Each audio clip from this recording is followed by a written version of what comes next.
కోరుతూ ఈరోజు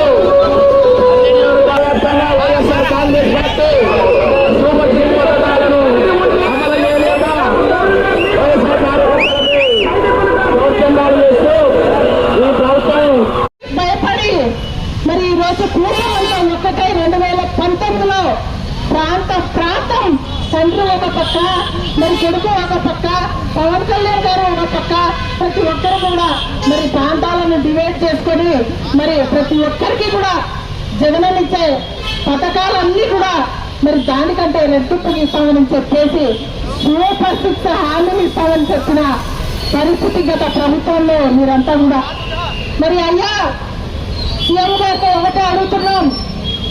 సంవత్సర కాలం అయింది ఈ రోజుకి ఏ ఒక్కటి కూడా నెరవేర్చలేదు. ఎక్కడ అమ్మఒడయ్యా, ఎక్కడ రైతు భరోసా, ఎక్కడా ఉచిత బస్సు మహిళలకి, ఎక్కడ డ్వాక్రా సున్నా వడ్డీ, డ్వాక్రా సంఘాల సున్నా వడ్డీ ఎక్కడయ్యా అని అడుగుతున్నాం.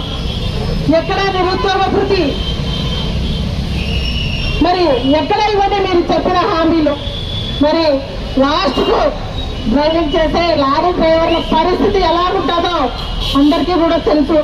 మరి లారీ డ్రైవర్లతో సహా, ఆటో డ్రైవర్లతో సహా కూడా మేము వస్తే అధికారులకి 10,000 ఇస్తాం మీకు అని చెప్పి గొప్పలు వలికి మరి జగన్ అనే శక్తిని మేము తట్టుకోలేమని చెప్పి అలివి గాలిగా హామీలు ఇచ్చి ఈరోజు ఏం చేస్తున్నారయ్యా మీరు చేస్తున్నది ఏంటి? వైఎస్ఆర్సీపీ టార్గెట్, వైఎస్ఆర్సీపీ వాళ్ళని మరి టార్గెట్ చేయడమే మీ రెడ్ బుక్ రాజ్యాంగం నడుస్తుంది రాష్ట్రంలో. లాస్ట్ కు వాలంటీర్లు కూడా, అంటే వాలంటీర్ అంటే అందరికీ తెలుసు, మీ వాళ్ళకు కూడా పనిచేసి పెట్టారు, మీ వాళ్ళకు కూడా పింఛన్లు ఇచ్చారు, అవునా కదా? మీ వాళ్ళకు కూడా పనిచేశారు. వచ్చిన నవరత్నాల సంక్షేమ పథకాలు అవి కూడా మీ వాళ్ళకు కూడా అందించారు. తెలిపి వాళ్ళు చుట్టుపక్కల ఎక్కడైనా ఉంటారు. శ్రీదేవమ్మ ఏం మాట్లాడుతుందో రేపు మళ్ళీ మేము మాట్లాడాలి కదా అని చెప్పి ఇక్కడే ఉంటారు. నిజంగా మీరు మనసు పెట్టి ఆలోచించండి.